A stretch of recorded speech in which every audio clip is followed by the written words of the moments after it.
So hi there, this is me Astrid from House of Dav. Today I have slightly untraditional vlog for our channel. That basically I decided to do kind of like as the situation progressed, and I decided this time I'm going to do it as an interview with Paris. Hello. Who is mathematician, artist. You can see his beautiful portraits behind me. He's also tarot card reader and also, I would say, almost half professional shoulder to cry on since elementary school. So, as basically, and also he is the person who is behind my completely, perfectly concealed face. Yes, it's flawless. So that happened purely because I forgot my makeup bag at home. So at least my face is perfectly concealed. Pretty. Very pretty. So we're just having a cup of tea and talking about. This is Paris' cup. This is mine too. I like hedgehogs. Yeah, hedgehogs. And we've been kind of talking about things like love and self-respect and self-love and boundaries. Just usual talk you have with a friend over a cup of tea around midnight on Friday. Worked the next morning and just came from it. Friendship. No, you have to understand the fact that, because you are so tired, then the actual spiritual wisdom can kind of flow through your month because you're not restricted. Fair enough, and also there's something about self-love. If you want something done, let's start the conversation off. Yep. You need to make time for anything. That's a good point. Point. So what if you're exhausted? You can still do it. You're still going to wake up the next day, tired, not so tired.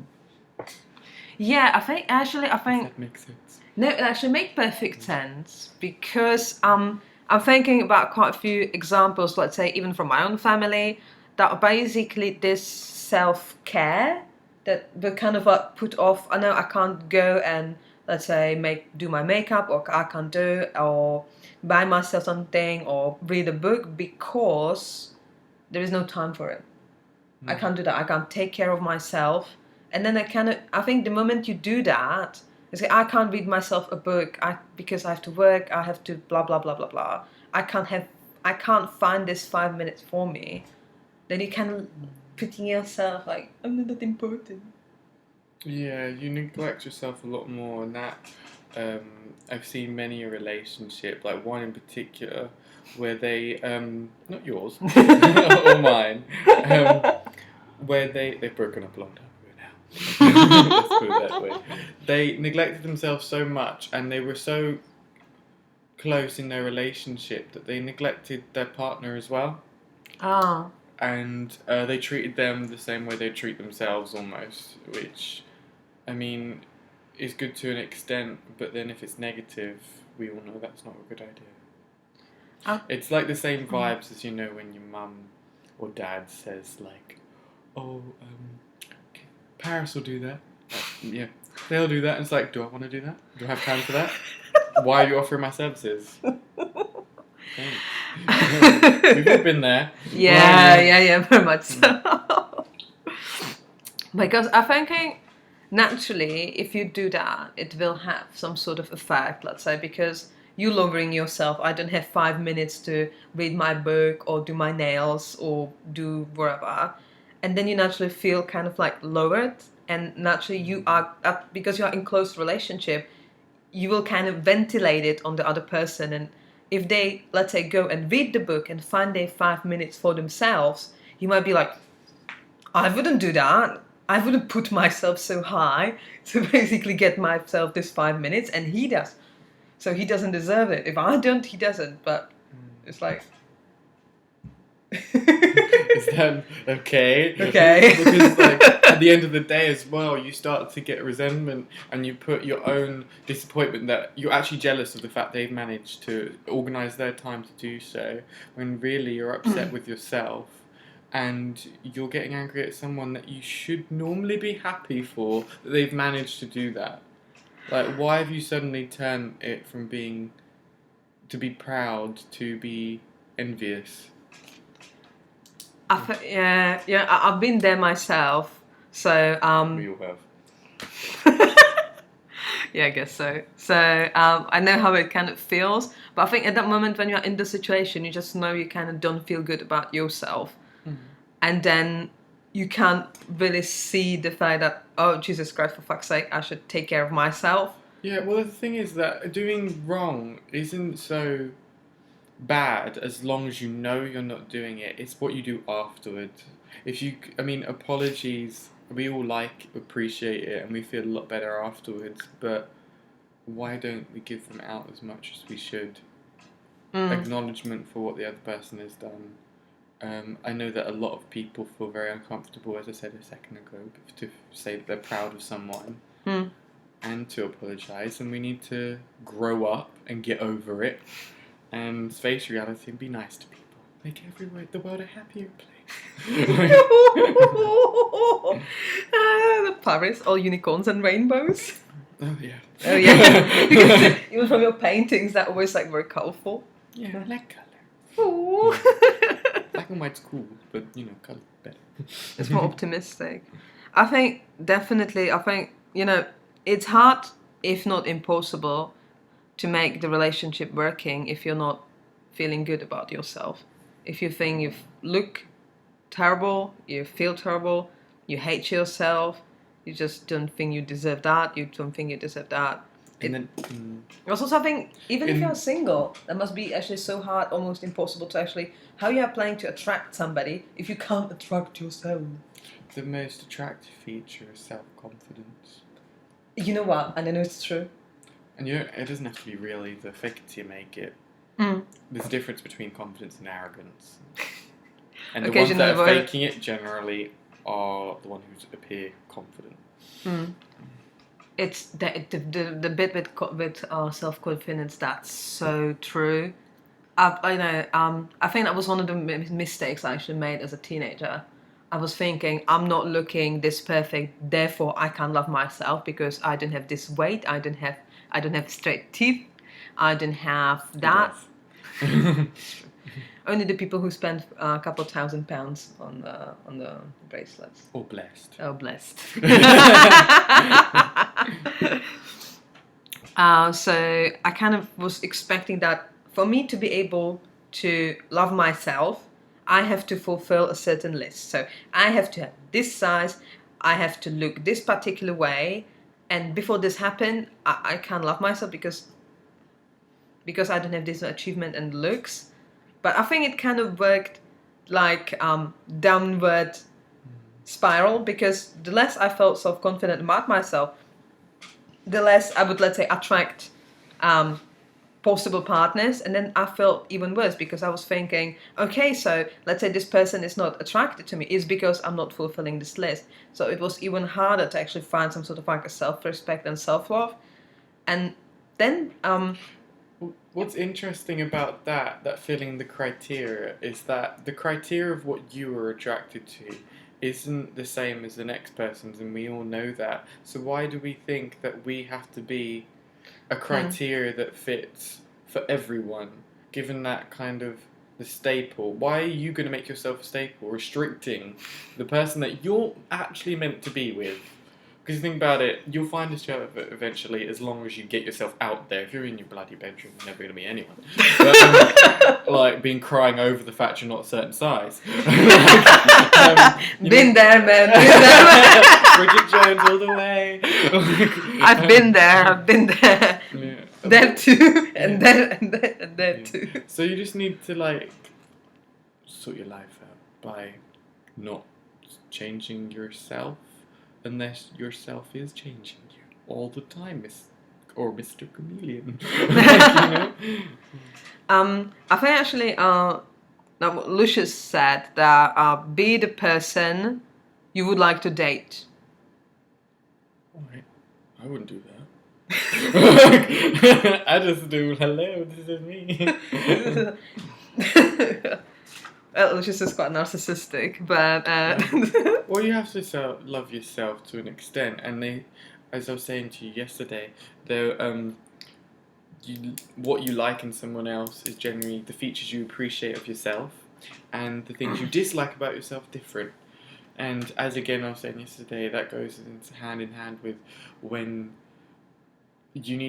when you find someone, generally you're not going to be the exact same, and that's good because you need similar things to communicate on. Yeah. And like relate. Yeah, you're like that. You have to be on the same page, on the same wavelength. But then you need to be different enough to have your own lives and like interest each other a bit more still. I mean, if we were both courageous, how can you be impressed by the other one's courageousness, you know? That's true. But, you know, actually, I was always attracted to guys who are always extremely calm. There's some sort of like a very intelligent, but kind of like calm, that they can kind of like stand their ground. Because I think like I would like to consider myself intelligent, but I'm not calm. I just can't keep my head cool. You're a lot calmer than you used to be.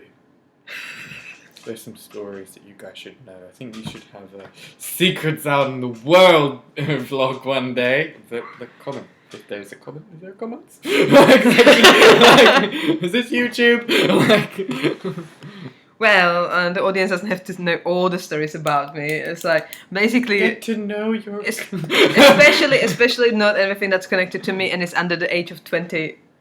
Okay. Especially not the things that are under age 18 minus. I was not calm. I was definitely not calm. And then I was always, I think, kind of looking for partners who would kind of represent this calmness to kind of balance me out when I'm with them.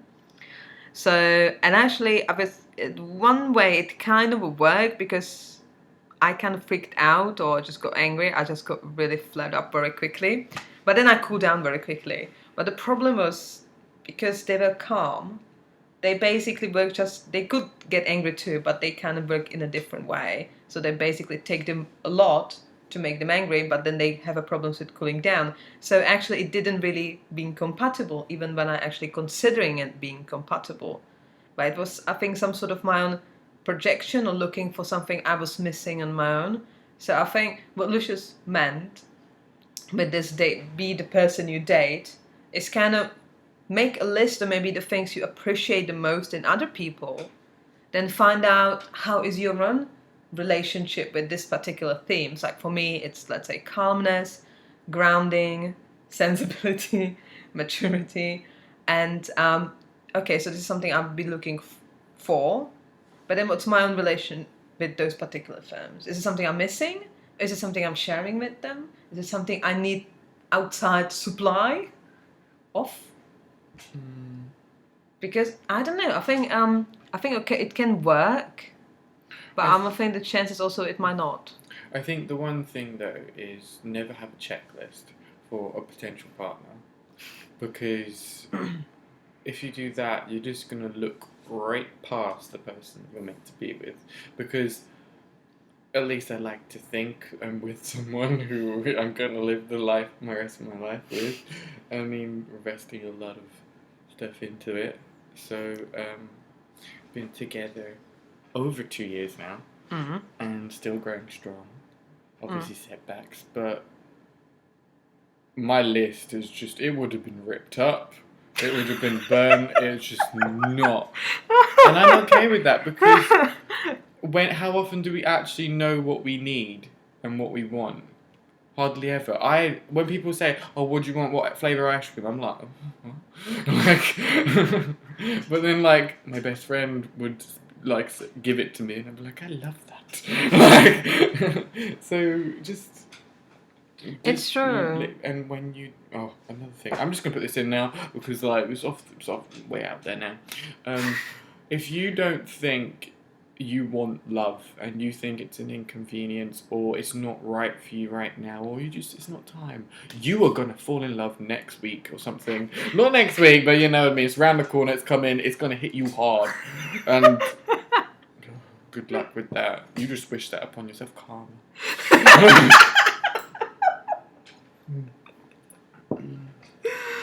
I'm serious. Yeah, no, you are. No, you are. That's why I'm laughing because it's So quite true. no. This is actually quite true. Frankly, if I should somehow sum up my experience past year and a half, oh my own checklist would be completely burned, teared down, left to die in the middle of a forest. Quite a vital one was actually Cool. burnt off and scribbled out.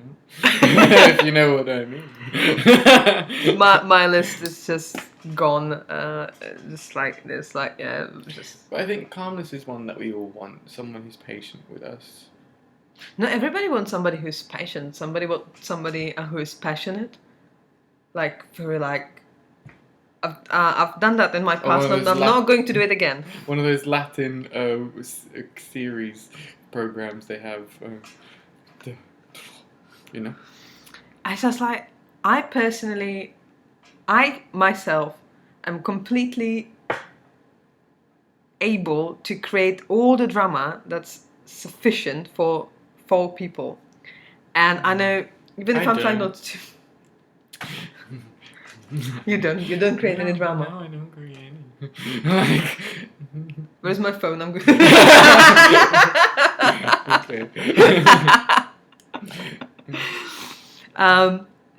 So but you said actually a very interesting thing, and it's if you have a checklist, then you might miss something that you actually need, because I think checklist is going to be based on your past experiences, right? You can't base checklist on something that never happened or never, haven't happened because it's in future. So somewhere your checklist will always be somehow affected by your past experience. Yeah. Either in a good way or a bad way. Okay, Sarah. The future's what ours to see. Exactly. So if you have a checklist, then it's kind of like you're dragging your past into your possible future. Yeah, and it's like, as well, like, you're judging on something that happened before. Yeah, that person that you're looking for now would have been helpful last week, but, like, next week they're going to be just awful. And your subconscious knows that, and your subconscious looks for traits that you will need. I think so. I think you're like naturally attracted to somebody who might provide a certain experience.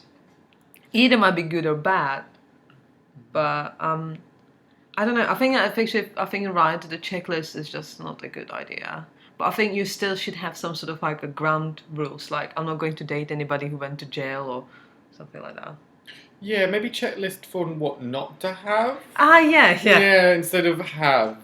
Like, maybe. I should have made this list about 2 years ago. Yeah, oh my god, no, it makes so much sense. If you want kids, make sure they do want kids, you know what I mean? If they don't want kids, write that on the list.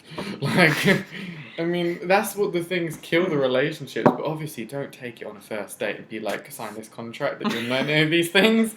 Like, but, watch out for it, like alarm bells, and then don't just run away. Just, like, communication, people. I mean, it's being said and shouted in our ears from every corner for a reason. Like, yeah, communication, absolutely. Like, when you face one of these problems, just go talk to them.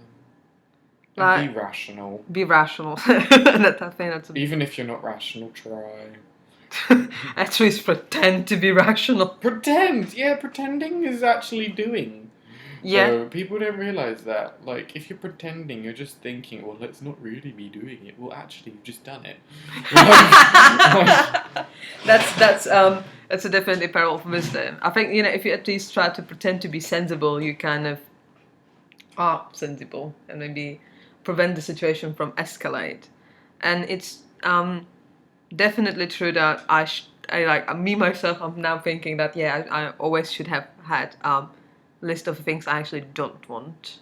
Yeah, look at Bridget Jones make it clear. again. Like, if she had said on her list someone who doesn't cheat on me, there would be no books left. It would have been failed. Maybe I should have a sideline what I should have done. Like, But then it's sort of like, okay, so you can have, I guess, I think the list would be quite generic for most people. It would be like, I don't want somebody who cheats.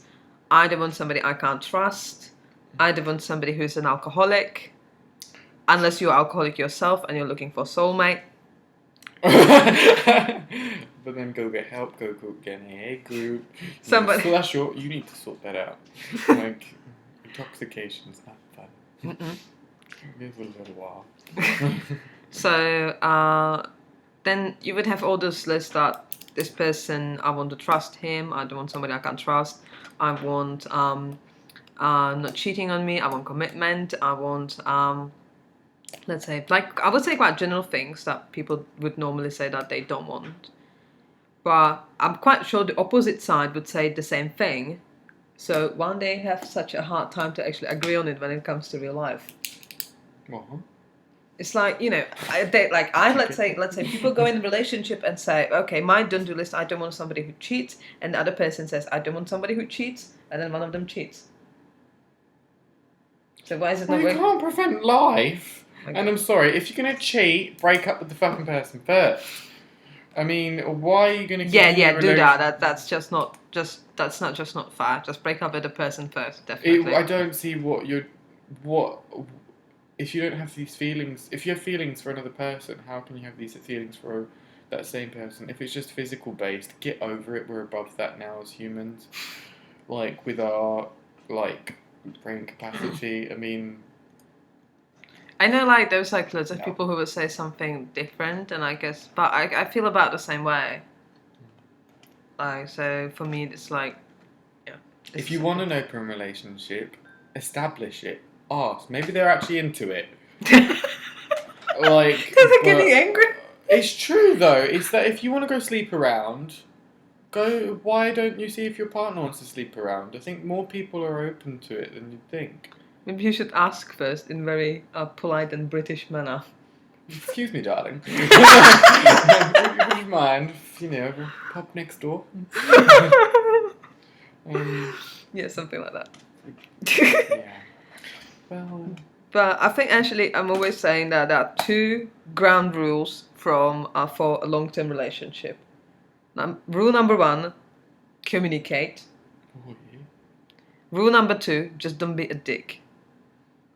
Yeah, but sometimes you're just a dick by accident. I think it's when you are a dick, sort it out. Or rule number 3, or when you are a dick, sort it out. Yeah, okay. Via rule number 1. Maybe part two, part B. If you do. But part 1, communication, like, that's not just having a weekly chat or a daily chat and updating about what's happened in your life. It's about when something bothers you, when something makes you happy, say it. Like, don't just say it and be like, or you actually need to, like, establish it. Like, I know that if someone, even just my normal friends, if they bother me, obviously not the first time, like, it has to happen a couple of times before it becomes an actual thing than just a one-off. You'd say, like, hey, I didn't like this because of this, and you've been done it this time, so, like, please, it doesn't make me feel good, this, that, or whatever. Be very generic here, bear with.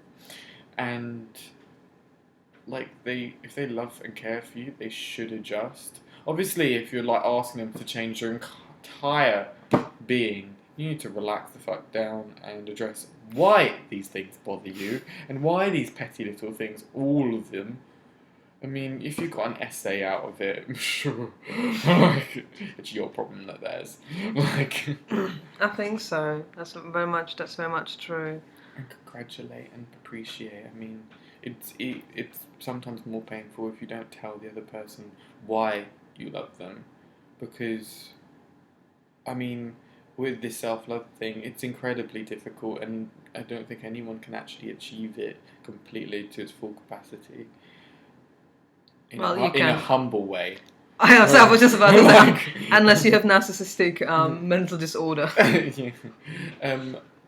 But, like, it helps when the person that you love, the opinion you care about the most, if you can see yourself through their eyes, I mean, it's nice. So give it to them. If you would like it, give it to them as well. Why wouldn't you want them to feel like that? And don't be petty. Oh my god, that's another point. Just don't be petty. If you if you don't like something that the other person's done, don't do it back to them. Where's that getting you? Amen to that. If anything, it teaches them more that it's okay. Like.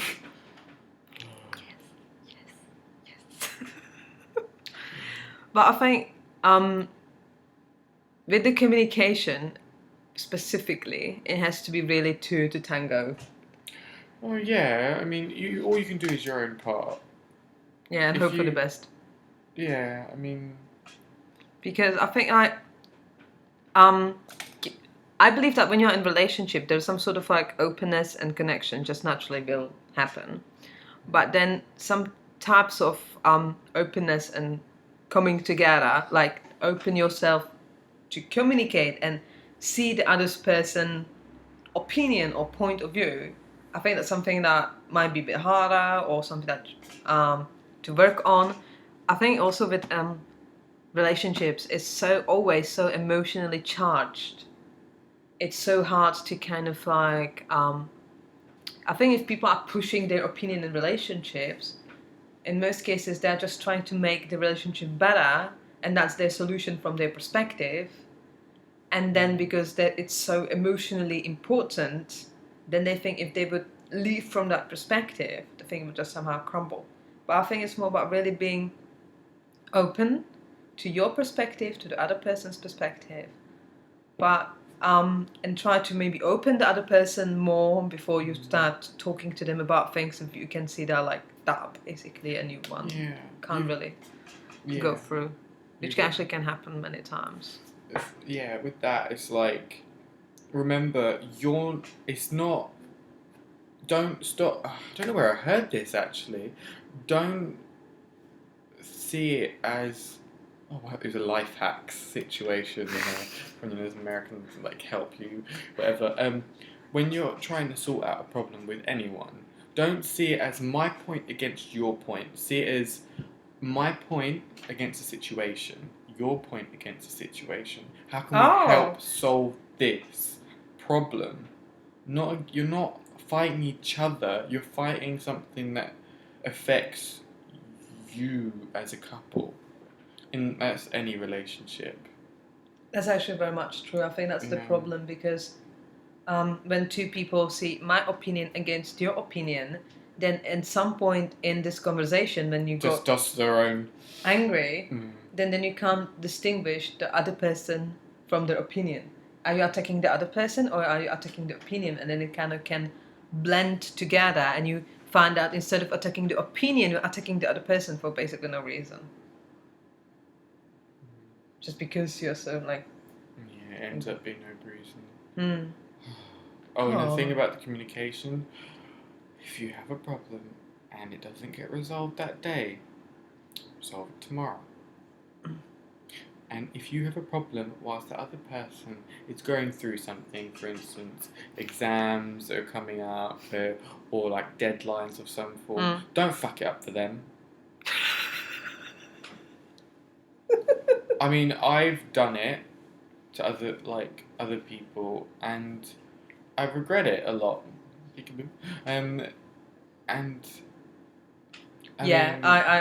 agree on that one. Just don't do that. Just wait after the exams at least. Yeah, it's not saying bottle it. Just kind of see it as like it will get resolved. Yeah, that's with anything. Someone told me something recently. A friend that I moved in with, their sibling said, why suffer a situation that you have with anxiety of something, like you're nervous about something? Why have it during the time that you actually have to deal with it, all the time before and afterwards? Why is this one moment clouding everything? Why can't you deal with it only when it needs to be dealt with? Unless, of course, it needs to be thought out. But just ignore it. Like, get on with the other stuff. Appreciate the moments you have. Why are you letting this happen? I would say, I think it's maybe natural, almost like animalistic instinct when you kind of, know there is a bush over there and there is a good chance there is a tiger. So what I'm going to do. So you kind of go through those scenarios, what you will do once you basically go into that stressful situation to kind of, I guess, prevent yourself or save yourself, which kind of makes more sense in the jungle than with the exams and stuff like that. I agree with that. I said like if it needs to be pre-thought out, Yeah. fair enough. So going towards that bush or Mm. whatever, you need to assess the situation. But if you're a lion in the middle of the wherever you are, on a rock, and there's nothing around, you just got your lionesses around you, Just chill out. and you just did some sexual things, and it's nap time. Why are you gonna be worried about your next meal? You're satisfied. You're sorted. You're a freaking lion. Like, Yeah, I find there will be always something to worry about in upcoming 0 to 10 years. And actually, I found out that actually quite a few of my girlfriends that when they had actually nothing to worry about, they would somehow find something that's completely meaningless, or like, oh, it's going to be raining tomorrow, or oh, Jesus Christ, this color for my nail polish is going to be terrible. So it looks like there is actually some sort of like, if you're living in these tensions for quite some time, when you're stressed over something, then it looks like you can't almost just switch off. You just have to always find something to kind of lean to, or just kind of like hang on to, cling to, you can worry about, no matter what that is. and that's why creative things are such an outlet, because I go fuck it up, and I stress, and I figure the fuck out what I'm doing to fix it. It's basically portraiture in a simple way. My way doing it. You fuck it up and fix. You fix, and you're stressing it out, and it gets all that feeling out. I mean, stressing is just basically caring a lot. And You know what? Yeah. you just Stressing need is to, caring too much, I think. yeah, just. That's why I'm But stressed. you just need to think of things that you can positively care about too much. Maybe it's an upcoming birthday, maybe it's an upcoming event, because especially like we all find some people quite difficult to buy for, like gifts or make for, and if you start to worry about that, that's a positive thing to worry about. So you just need to focus your time and energy into listening and figuring out what they're doing. I mean, we've got so many things we actually need to sort out. There's always Here something and to now. there's always something to kind of concentrate on. But it's like, I believe that occasionally this stressful situation is occasionally such, an easy scapegoat that you can kind of use when you maybe don't want to see other things, you don't want to face other things. And I think actually, I believe that basically a human being can get used to almost everything. And I also believe that people can get used to be living in anxiety. And then because it's something they got used to, they will fight actually if you will try to take this safety house or this pattern away from them. I've seen quite a few people who are like that. Look, okay, people will laugh at me for this, but let's put it out. All films have a moral, and just because one's cheesy and it's really in a lot of people's eyes a bad film. Are you One going of to my quote fav- Illegal Blonde? Legally Blonde. 1 and 2. I mean, mainly 2 for this. I was joking. No, I am. 2, it's actually... Okay, I was joking, but I was I like, know, okay. but it's true. I didn't know you were going to really talk about. I was joking. Okay, go. Yeah, Legally Blonde. yeah. Legally Blonde. Legally Blonde 2, she asked... Okay, I know, the storyline's terrible. I mean, sometimes your brain just needs to watch something easy to understand. So it's just numbness. It's okay. And there's nothing going on. well, that's okay sometimes. But I'm watching Disney's a lot. What that film teaches you is how to self-love, and like it's a portion of it, okay? I mean, one of the things is Snap Cup, which most of you probably haven't seen the film. It's a cup where in a group you put down a compliment for another person. And at the end, you take the compliment out and you read it out loud. And But it has a name tag on it, so you know it's for you. Well, no, sorry, random. The one person is like the Snap Cup. So one person is it's like the one cup is like the king of the cup, and then people are basically putting compliments about him in the cup, and then. Well, it's either for that one person or it's just the people just write for whoever, and then that's good for like a lot of things, but that would be a great thing to do in a family, actually. Oh yeah. Oh yeah. And it's kind of like, especially through a difficult time, it really helps because in the whole film she's always constantly being knocked back and she's always clawing her way back, always making an effort, constantly making use of all her time that she can, and she utilises, that's something as well that she teaches, just the general thing, is that just because Legally Blonde spiritual guru? I'm sorry, but signs are everywhere, you just need to that's true, that's very much true, yeah. And like, she, just because she doesn't have the skills that are ideally in the right place, transferable skills work through all life, and she puts a lot of effort into her image. So she put a lot of effort into studying. I mean, it's possible. A lot of people do it, and a lot of people, it's okay. And I've lost my point. That's actually, you've been talking about appreciation. Yeah, she keeps getting knocked back, and people are just looking at her, and she doesn't lose it herself. That's something that I've learned from being in a proper serious relationship for some time now, and it's like you need to appreciate what you're doing yourself. You need to have a self-worth, and you need to acknowledge it. And yes, you will be very normal to you because you're you. Your standard is standard for you, but to some next person next to you, your normal isn't normal. Their normal is, and don't neglect yourself. I agree. She never does. Legally Blonde. Legally Blonde. Reese Witherspoon. Very much.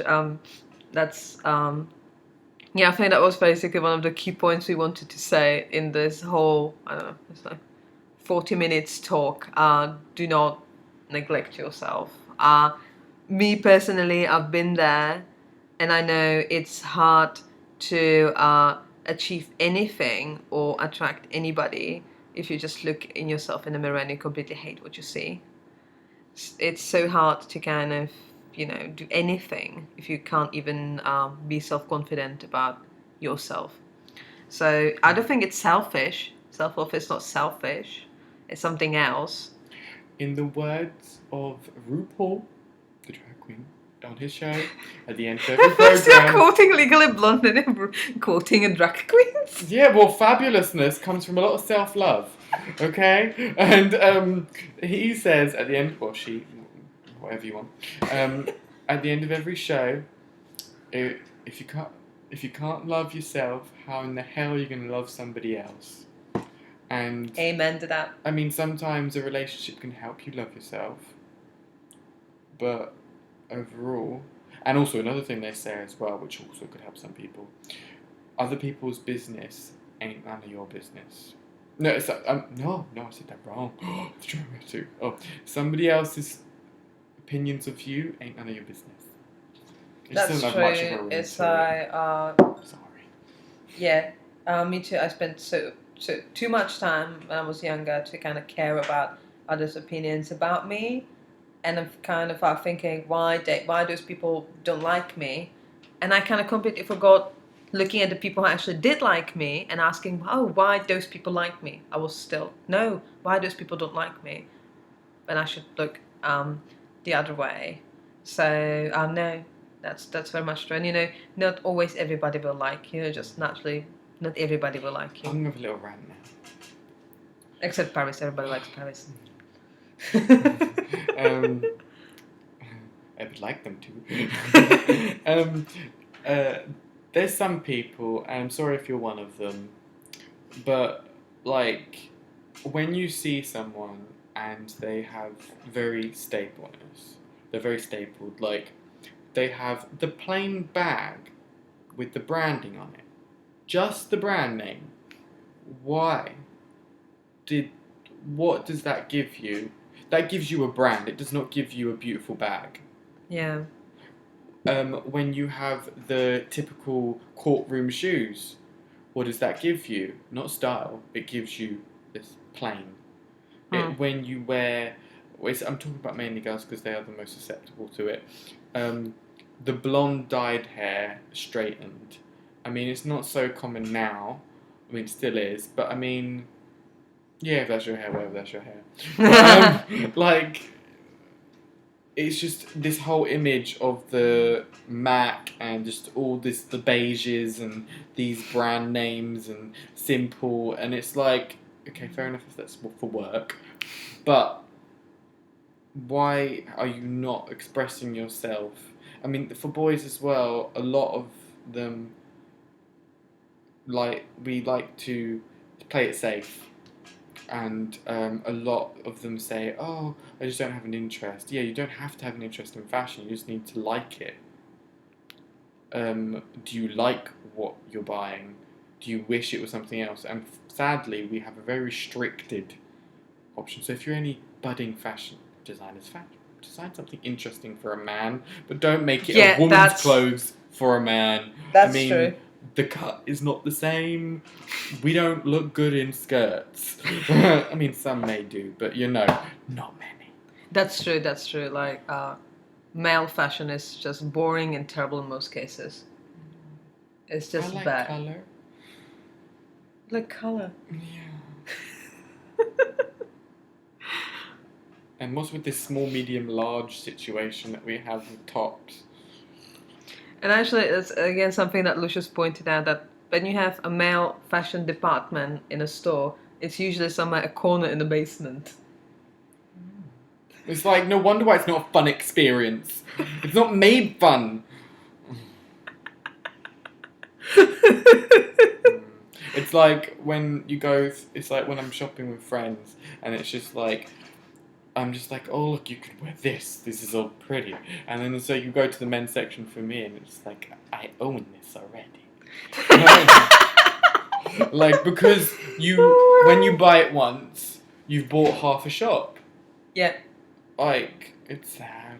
And I think most of it just looks like for Australians really. It's just like this plain T-shirt and some sort of like a short with a Hawaiian prints. Unless you go to maybe, I don't know, some other brands.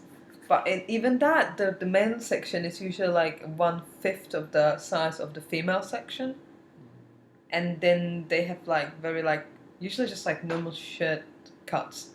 Maybe just with some sort of like very cocky print on it. Saying something that, I'm so cool, man. Oh, it's like the girl tops nerd. And it's just like, it's not ironic. Yeah, well, I'm getting slightly tired. I think we drifted quite a lot. A lot to the men's fashion. Yeah. So, yeah. Oof, I'm going to sleep. Yeah. So. Is there anything else you wanted to say there? What you wanted to say? I don't know, I'm checking. No, we're just having. You've got a little notes. I have my little notes in my business. Business can be fun. Business can be fun. So yeah, I have this one. That's a point. Maybe that's for another time. Tune in next time when I talk about blooming business and how much they care. Oh, that's interesting. I told Paris he needs to have his own YouTube channel. I think Paris, the voice of a reason, would be very good YouTube channel. Voice of a reason, always voice of a reason. So thank you for watching us. I hope you enjoyed this 1/2 past midnight evening talk about love and relationships and self-respect. If you like our channel, I'm a bit tired already, but it's like you can't almost see it because I have the concealer. The power. The power of conceal. So thank you for watching. If you like our channel, please subscribe, and I will be looking forward to see you in our next vlog.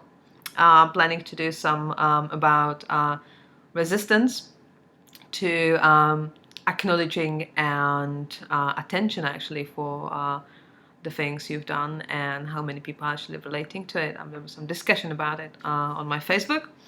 So I'm going to talk about a bit about that. I'm also planning to do a vlog about religion and my point of view on that, which is something that I was trying to postpone for already quite some time, but I guess it would come sooner or later, so better do it now. So thank you for watching. Good night. Wait. Religion. It's personal, okay? Don't force it on someone else. I'm not forcing somebody. I'm not telling you to. I'm telling the people that are watching. Oh yeah, don't impose your religion on anybody. Yeah, we can all work harmoniously together. It's true. Amen to that. Hey, don't say that. Not everyone has that word. Yeah, that. See, That's okay. Christian. Okay, generic amen. Oh Jesus Christ! I'm going to have so angry, so many angry comments from Christians. Jesus Christ like as well. Jesus Christ as well.